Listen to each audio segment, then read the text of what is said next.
You ask Tiger to solve. This deals with linear equations with one unknown. The final result is t equals 2. Let's solve it step by step. Simplify the expression.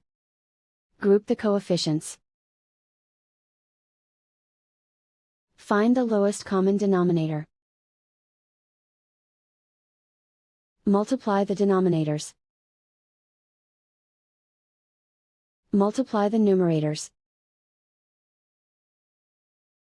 Combine the fractions. Combine the numerators.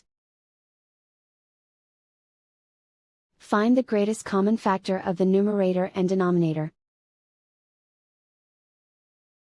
Factor out and cancel the greatest common factor. Isolate the t.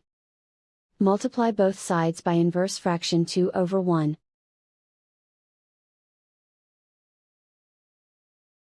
Group like terms.